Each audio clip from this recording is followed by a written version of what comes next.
ನಾಮಕ್ಕೆ ಸ್ತೋತ್ರವಾಗಲಿ. ಇದನ್ನು ಮತ್ತೊಂದು ಆವರ್ತಿ 4ನೇ ದಿನದ ಉಪವಾಸದ ದಿನವನ್ನು ನಾವು ಪ್ರಾರಂಭಿಸುವಾಗ ಇವತ್ತು ನಾವು ಧ್ಯಾನ ಮಾಡುವಂಥ ವಾಕ್ಯ ಯೇಸು ಸ್ವಾಮಿ ಶಿಲುಬೆ ಮೇಲೆ ಆಡಿರುವ 4ನೇ ಮಾತನ್ನು ಇವತ್ತು ಧ್ಯಾನ ಮಾಡೋಣ. ಮತ್ತಾಯ 27ನೇ ಅಧ್ಯಾಯ 46ನೇ ವಚನ. ಸುಮಾರು 3 ಗಂಟೆಗೆ ಯೇಸು ಅಂದದ್ದು, ಎಲಿ ಎಲಿ ಲಮ ಸಬಕ್ತಾನಿ, ಅಂದರೆ ನನ್ನ ದೇವರೇ ನನ್ನ ದೇವರೇ ಯಾಕೆ ನನ್ನನ್ನು ಕಾಯ್ಬಿಟ್ಟಿದ್ದಿ ಎಂದು ಮಹಾಧ್ವನಿಯಿಂದ ಕೂಗಿದನು ಎಂಬುದಾಗಿ. ಹಲ್ಲೆಲೂಯ. ಸೊ ಯೇಸು ಸ್ವಾಮಿ ಈ 4ನೇ ಮಾತನಾಡುವಾಗ ಆತನು ಶಿಲುಬೆಯ ಮೇಲಿದ್ದಾನೆ. ಆ ಶಿಲುಬೆಯ ಮೇಲೆ ಆತನಿರುವ ಸಂದರ್ಭ ಮಧ್ಯಾಹ್ನ 3 ಗಂಟೆ. ಮಧ್ಯಾಹ್ನ 3 ಗಂಟೆ ಸಮಯ ಆಗಿದೆ. ಆತನು ಶಿಲುಬೆಯ ಮೇಲೆ ಇದ್ದುಕೊಂಡು ನಾವು 3 ದಿನ ಧ್ಯಾನ ಮಾಡಿದ ಹಾಗೆ 1ನೇ ಮಾತು, ತಂದೆಯೇ ಅವರನ್ನು ಕ್ಷಮಿಸು. 2ನೇ ಮಾತು, ಇವತ್ತೇ ನನ್ನ ಸಂಗಡ ಪರದೇಶಿಯಲ್ಲಿರ್ತಿ. 3ನೇ ಮಾತು, ಅಮ್ಮ ಈಗೋ ನಿನ್ನ ಮಗನು ಎಂಬುದು, ಈಗೋ ನಿನ್ನ ತಾಯಿ. ಹಾಗಾದರೆ ಈ 3 ಮಾತುಗಳನ್ನಾಡಿ ಆತನು ಜವಾಬ್ದಾರಿಯುಳ್ಳ ಮಾತನ್ನು ಆಡಿದ ಮೇಲೆ ಈ 4ನೆಯ ಮಾತನ್ನು ಯೇಸು ಸ್ವಾಮಿ ಆತನು ಮಧ್ಯಾಹ್ನ 12 ಗಂಟೆಯಿಂದ 3 ಗಂಟೆವರೆಗೆ ಆತನು ಶಿಲುಬೆಯಲ್ಲಿ ಈ ಮಾತುಗಳನ್ನು ಆಡ್ತಾನೆ. ನೋಡ್ರಿ, ಆ 3 ಗಂಟೆ ಸುಮಾರಿಗೆ ಆಲ್ರೆಡಿ ಕತ್ತಲೆ ಆಗಿಬಿಡ್ತಂತೆ. ಆ ಒಂದು ಪ್ರದೇಶದಲ್ಲಿ, ಆ ಒಂದು ದೇಶದ ಮೇಲೆ ಕತ್ತಲೆ ಕವಿತು. ಆ ಕತ್ತಲೆ ಆದಮೇಲೆ ಯೇಸು ಸ್ವಾಮಿ ದೇವರಿಗೆ ಹೀಗೆ ಪ್ರಾರ್ಥನೆ ಮಾಡ್ತಾನೆ, ಏಸಪ್ಪ ದೇವರೇ, ಏಲಿ ಏಲಿ ಅಂದರೆ ನನ್ನ ದೇವರೇ ನನ್ನ ದೇವರೇ ನನ್ನನ್ನು ಯಾಕೆ ಕೈ ಬಿಟ್ಟಿದ್ದು. ನೋಡ್ರಿ, ಯೇಸು ಸ್ವಾಮಿಗೆ ಆಲ್ರೆಡಿ ಗೊತ್ತಿದೆ, ಈ ಭೂಮಿ ಮೇಲೆ ಮನುಷ್ಯನಾಗಿ ಬಂದು ಹುಟ್ಟಿ ಆತನು ಕ್ರಮವಾಗಿ 30 ವರ್ಷ ತಂದೆ ತಾಯಿ ಜೋಡಿ ಜೀವನ ಮಾಡಿ 30ನೇ ವರ್ಷಕ್ಕೆ ಮನೆಯಿಂದ ಹೊರಗಡೆ ಬಂದು ಸುವಾರ್ತೆ ಸಾರೋದಕ್ಕೆ 3.5 ವರ್ಷ ಆತನು ಪ್ರತಿ ಹಳ್ಳಿ ಗ್ರಾಮ ತಂದೆ ಮಾದರಿ. ಕೊನೆಗೆ ನಾವು 3ನೇ ಮಾತಲ್ಲಿ ತಾಯಿಯ ಒಂದು ಜವಾಬ್ದಾರಿಯನ್ನು ಕೂಡ ಆತನು ತನ್ನ ಪ್ರಿಯ ಶಿಷ್ಯನಿಗೆ ಒಪ್ಪಿಸಿಕೊಟ್ಟ. ಹೀಗೆ ಎಲ್ಲ ಜವಾಬ್ದಾರಿಗಳನ್ನು ಮುಗಿಸಿನೂ ಕೂಡ ಯೇಸು ಸ್ವಾಮಿ ತಂದೆಯಾದ ದೇವರಿಗೆ ಬೇಡ್ತಾ ಇದ್ದಾನೆ, ಯಾಕೆ ದೇವರೇ ನನ್ನನ್ನು ಕೈ ಬಿಟ್ಟು, ನನ್ನ ದೇವರೇ ಯಾಕೆ ಕೈ ಬಿಟ್ಟು.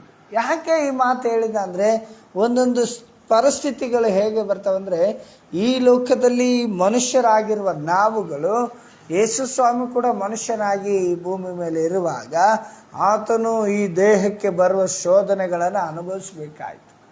ಆ ಶೋಧನೆಗಳು ಅತಿಯಾಗಿಬಿಟ್ಟು ಆತನಿಗೆ ನೋವು ಹೆಚ್ಚಾಯಿತು, ಆತನಿಗೆ ಭಾರವಾದ ಮನಸ್ಥಿತಿ ಬಂತು. ಆತನಿಗೆ ಇನ್ನೇನು ನಾನು ಸತ್ತು ಹೋಗ್ತೀನಿ ಅಂತ ಗೊತ್ತಿದ್ರೂ ಕೂಡ ಪ್ರಶ್ನೆ ಮಾಡ್ತಾ ಇದ್ದಾನೆ, ನನ್ನ ದೇವರೇ ಯಾಕೆ ನನ್ನನ್ನು ಕೈ. ಹಾಗಾದರೆ ಇವತ್ತು ಮನುಷ್ಯರಾಗಿರುವ ನಾವುಗಳು ಕೂಡ ಅನೇಕ ಸಂದರ್ಭಗಳು ಕೈ ಬಿಡಲ್ಪಡ್ತೀವಿ. ದೇವರು ನಮ್ಮನ್ನು ಕೈ ಬಿಡ್ತಾರೆ.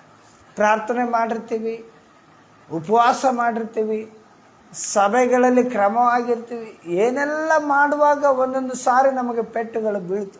ಯಾಕೆ ಬೀಳ್ತಾವಂದರೆ, ಮುಂದೆ ನಮಗೆ ಡಬಲ್ 2ರಷ್ಟು ಆಶೀರ್ವಾದ. ಯೋಬನಿಗೆ 2ರಷ್ಟು ಆಶೀರ್ವಾದ. ಯಾಕೆ? ಅವನು ಮೊದಲನೇ ಆಶೀರ್ವಾದ, ಅಭಿವೃದ್ಧಿ, ಸಮೃದ್ಧಿಗಳಿದ್ದವು. ಆದರೂ ಕೂಡ ಅವನು ಪಾಪ ಮಾಡಲಿಲ್ಲ, ಅನ್ಯಾಯ ಮಾಡಲಿಲ್ಲ, ಸುಳ್ಳು ಹೇಳಿಲ್ಲ, ಮೋಸ ಮಾಡಲಿಲ್ಲ. ಅವನು ಪರಿಶುದ್ಧನಾಗಿ ನೀತಿವಂತನಾಗಿ ದೇವರ ಮುಂದೆ ಅಷ್ಟು ಭಯಭಕ್ತಿ ಉಳ್ಳ ವ್ಯಕ್ತಿಯನ್ನೇ ದೇವರು ಪರೀಕ್ಷೆ ಮಾಡಿದ. ಅವನಿಗೆ ಆಸ್ತಿ ಹೋಯಿತು, ಮಕ್ಕಳು ಸತ್ತರು, ಕುರಿ ದನ ಒಂಟೆ ಎಲ್ಲ ಹೋಗಿಬಿಡ್ತಂತೆ. ಹಲ್ಲೆಲೂಯ. ಅದೆಲ್ಲ ಹೋದ ಮೇಲೆ ಅವನು ಬರಿಗೈಯ. ಆವಾಗ ಅವನ ಹೆಂಡತಿ ಇವತ್ತರ ದೇವರನ್ನು ದೂಷಿಸಿ ಸಾಯ. ಹಾಗಾದರೆ ಇವತ್ತು ಈ ಲೋಕದ ಪರಿಸ್ಥಿತಿಯಲ್ಲಿ ಮನುಷ್ಯರಾಗಿರುವ ನಾವುಗಳು ಈ ಲೋಕದ ಬಾಧೆಗಳನ್ನು, ಕಷ್ಟಗಳನ್ನು, ನೋವುಗಳನ್ನು ನಾವು ಅನುಭವಿಸೋದಕ್ಕೆ ಸಿದ್ಧವಾಗಬೇಕು. ಯಾಕೆ ಸಿದ್ಧವಾಗಬೇಕೆಂದರೆ ಮುಂದೆ ಒಂದು ಆಶೀರ್ವಾದದ ದಿನ, ಒಂದು ಸಮೃದ್ಧಿಯ ದಿನ, ಒಂದು ಅಭಿವೃದ್ಧಿಯ ದಿನ ನಿಮ್ಮ ಜೀವಿತದಲ್ಲಿ ಬರಲಿಕ್ಕೆ ಯೇಸು ಸ್ವಾಮಿಗೆ ಒಂದು ಆ ಮಹಿಮೆಯ ಒಂದು ಶರೀರ ಬರಬೇಕಾಗಿದೆ.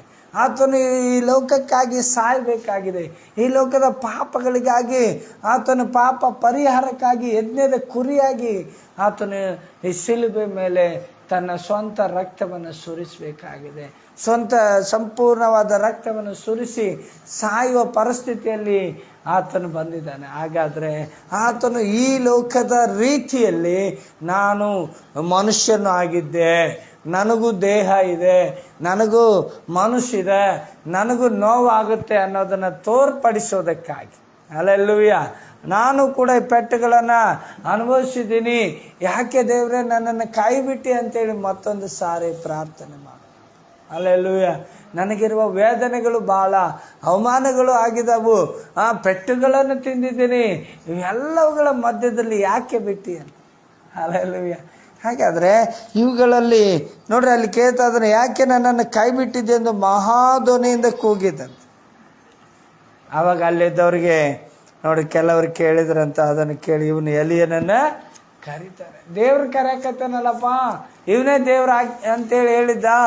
ನೋಡ್ರಿ, ಅನೇಕರು ಓಡಿ ಬಂದು ಮತ್ತೆ ಅವನಿಗೆ ಅದರಲ್ಲಿ ಕೂಡ ಅಪಹಾಸ್ಯ ಮಾಡ್ತಾರೆ.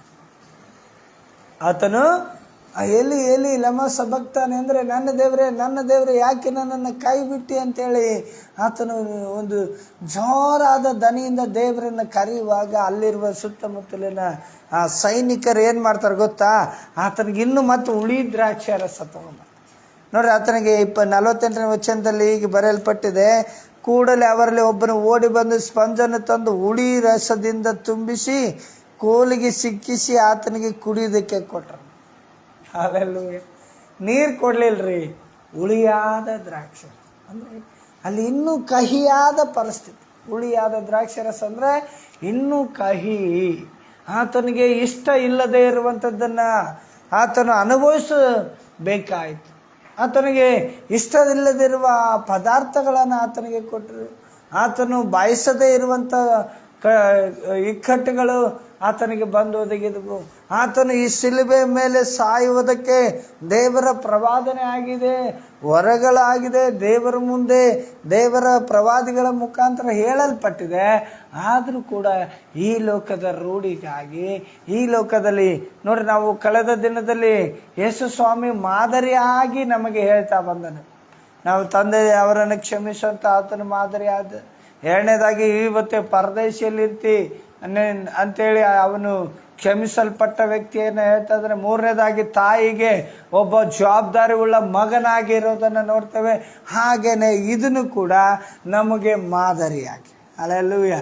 ನಾವು ಈ ಲೋಕದಲ್ಲಿ ಭಾಳ ಕಷ್ಟಗಳನ್ನು, ಶೋಧನೆಗಳನ್ನು, ಅವಮಾನಗಳನ್ನು, ನಿಂದೆಗಳನ್ನು ಸಹಿಸಿ ಸಹಿಸಿ ಸಹಿಸಿ ಸಹಿಸಿ ಒಂದೊಂದು ಸಾರಿ ನಾವು ಅಂತೀವಿ, ಯಾಕೆ ದೇವ್ರೆ ನನ್ನ ಕೈ ಬಿಟ್ಟಿ ಅಂತೀವ. ಆ ದೇವ್ರು ನಮ್ಮನ್ನು ಕೈ ಬಿಟ್ಟು, ದೇವ್ರು ನನ್ನನ್ನು ಮರೆತು ಬಿಟ್ಟ ಅನ್ನೋ ಅಂಥ ಪರಿಸ್ಥಿತಿಯನ್ನು ನೋಡ್ತೀವಿ. ಹಾಗಾದರೆ ಇವತ್ತು ನಮ್ಮ ಶಕ್ತಿಗೆ ಮೀರಿದ ಶೋಧನೆಗಳು ಬಂದಾಗ, ನಾವು ಸಹಿಸೋದಕ್ಕೆ ಆಗದೇ ಇರುವಂಥ ಶೋಧನೆಗಳು ಬರುವಾಗ ನೋಡ್ರಿ, ಇನ್ನೊಂದು ಕಡೆ ವಾಕ್ಯ ಹೇಳ್ತದೆ, ಶಕ್ತಿಗೆ ಮೀರಿದ ಶೋಧನೆ ನಿನಗೆ ಬರೋದಿಲ್ಲ, ನಿನ್ನ ಶಕ್ತಿಗೆ ಮೀರಿದ ಶೋಧನೆ ನಾನು ಭರಿಸಿಕೊಡೋದಿಲ್ಲ ಅಂತ ಹೇಳ್ತಾರೆ. ಹಾಗಾದರೆ ಇವತ್ತು ಅನೇಕ ಈ ದೈಹಿಕವಾದ ಶರೀರ ಐತಲ್ರಿ, ಯಾವುದಕ್ಕೂ ತಡ್ಕೊಳ್ಳೋದು. ಮನುಷ್ಯ ನೀವು ನೋಡ್ರಿ, ಬಿಸಿಲು ಹೆಚ್ಚಾದರೆ ಬಿಸಿಲು ಹೆಚ್ಚಾಗೈತಂತ, ಬಿಸಿಲು ಹೆಚ್ಚಾಗೈತಂತ ಅದಕ್ಕೂ ಜನ ಗುಣಗುಡ್ತಾ ಇರ್ತಾರೆ. ಮಳೆ ಬಂದ್ಬಿಟ್ಟಂದ್ರೆ ಮಳೆ ಕಂಟಿನ್ಯೂ ಒಂದು ವಾರ ಅಂತಂದ್ರೆ ಏನು ಮಳೆ ಕಲ್ಲಿ. ಅಲ್ಲೂ ಚಳಿಗಾಲ ಬಂದೈತೆ ಅನ್ಕೊಳ್ರಿ, ಚಳಿ ಹೆಚ್ಚಾತಂದ್ರೆ ಅದಕ್ಕೂ ಜನ. ಹಾಗಾದರೆ ಈ ಶರೀರ ಆಯ್ತಲ್ರಿ, ಅದು ಒಂದು ತನ್ನ ಶರೀರದ ಇಚ್ಛೆನ ಅದು ಬದಲಾಯಿಸ್ತಾ ಹೋಗ್ತದೆ. ಬೇಸಿಗೆ ಕಾಲ ಬಂದಾಗ ಬಿಸಿಲನ್ನು ಇಷ್ಟಪಡೋದಿಲ್ಲ, ಮಳೆಗಾಲ ಬಂದಾಗ ಮಳೆಯನ್ನು ಇಷ್ಟಪಡೋದಿಲ್ಲ, ಚಳಿಗಾಲ ಬಂದಾಗ ಚಳಿಯನ್ನು ಇಷ್ಟಪಡೋದಿಲ್ಲ. ಹಾಗಾದರೆ ಈ ಶರೀರ ಇದೆಯಲ್ಲ, ಇದು ಯಾವುದನ್ನು ಇಷ್ಟಪಡೋದಿಲ್ಲ.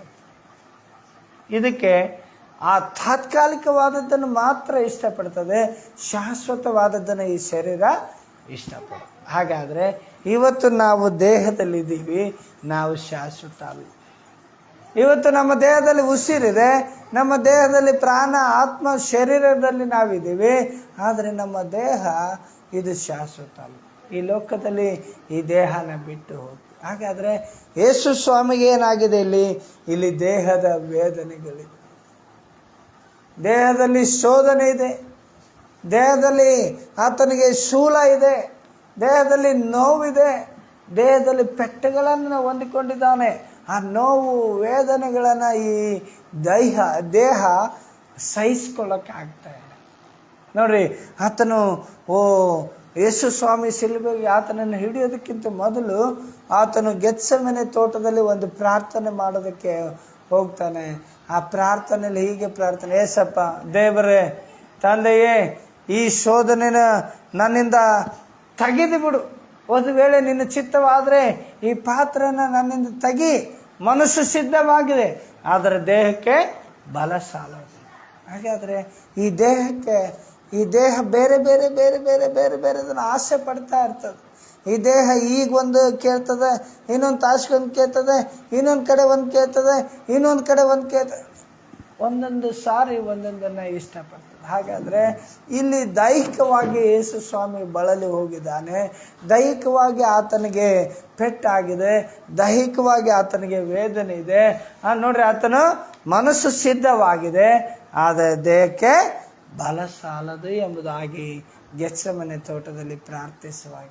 ಹಾಗಾದರೆ ಆತನಿಗೆ ಮನಸ್ಸಿದೆ, ಆತನು ತಂದೆಯಾದ ದೇವರು ಹೇಳಿದ್ದನ್ನು ಅನುಭವಿಸೋದಕ್ಕೆ ಮನಸ್ಸಿದೆ. ನೋಡು, ನೀನು ಈ ಭೂಮಿಗೆ ಹೋಗಬೇಕು, ಮನುಷ್ಯನಾಗಿ ಆ ಮನುಷ್ಯರ ಪಾಪವನ್ನು ಹೊರಬೇಕು. ಅದಕ್ಕೆ ಆತನ ಮನುಷ್ಯರ ಪಾಪಗಳ ನಿಮಿತ್ತವಾಗಿ ಶೋಧನೆಯಲ್ಲಿ, ಕಷ್ಟದಲ್ಲಿ, ವೇದನೆಗಳಲ್ಲಿ ಬೀಳು ಆಗ್ತದೆ. ಅದರ ನಿಮಿತ್ತ ಪೆಟ್ಟುಗಳನ್ನು ನೀನು ತಿನ್ನಬೇಕಾಗ್ತದೆ, ಶೋಧನೆಗಳನ್ನು ನೀನು ತಿನ್ನಬೇಕಾಗ್ತದೆ. ಶೋಧನೆಗಳಲ್ಲಿ ಇರುವಾಗಲೂ ನೀನೇನಾಗಿರಬೇಕು? ನೀನು ಸಹಿಸ್ಕೊಳ್ಬೇಕು. ಇದು ಪ್ರವಾದನೆ ಮತ್ತು ದೇವರ ಚಿತ್ತ. ಹಾಗಾಗಿ ತಂದೆಯಾದ ದೇವರಿಗೆ ಎಲ್ಲವನ್ನೂ ಒಪ್ಪಿಸಿಕೊಡ್ತಾ ಇದ್ದಾನೆ, ಆದರೆ ನನ್ನ ದೇಹಕ್ಕೆ ಬಲ ಸಾಲ್ತಾರೆ. ಆಲ್ರೆಡಿ ನಾನು ಏನಾಗಿದ್ದೀನಿ? ಆತ್ಮ, ನನ್ನ ಮನಸ್ಸು ಸಿದ್ಧವಾಗಿದೆ. ಈ ಭೂಮಿ ಮೇಲೆ ನಾನು ಸಾಯೋದಕ್ಕೆ ಸಿದ್ಧವಾಗೇ ಬಂದಿದ್ದೇನೆ, ಈ ಶೋಧನೆಗಳನ್ನು ಸಹಿಸೋದಕ್ಕೆ ಸಿದ್ಧವಾಗಿ ಬಂದಿದ್ದೀನಿ, ಪೆಟ್ಟುಗಳನ್ನು ತಿನ್ನೋದಕ್ಕೆ ಸಿದ್ಧ ಆಗಿದ್ದೀನಿ. ಈ ಮನುಷ್ಯರು ರಕ್ಷಿಸಬೇಕು, ಅವರನ್ನ ರಕ್ಷಿಸಲ್ಪಡಬೇಕು, ಅವರು ಪರಲೋಕಕ್ಕೆ ಬರಬೇಕು, ಅವರು ಪರಲೋಕಕ್ಕೆ ಬಾಧ್ಯಸ್ಥರಾಗಬೇಕಂತೇಳಿ ನಾನು ಎಲ್ಲವುಗಳನ್ನು ಸಹಿಸೋದಕ್ಕೆ ಸಿದ್ಧವಾಗಿದ್ದೀನಿ. ಆದರೆ ದೇಹಕ್ಕೆ ಬಲ ಸಾಲ. ಹಲ್ಲೆಲೂಯಾ.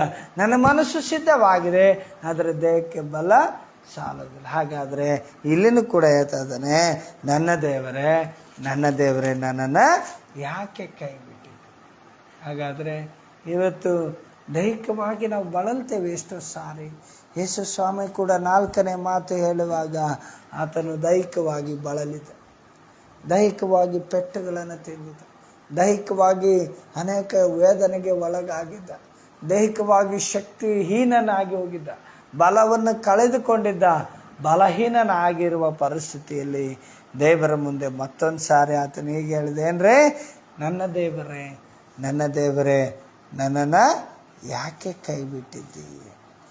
ಹಾಗಾದರೆ ಆತನು ಈ 4ನೇ ಮಾತು ಮಾತಾಡುವಾಗ ಈ ಲೋಕದಲ್ಲಿ ನಾವು ಮಾದರಿಯಾಗಿರಬೇಕು.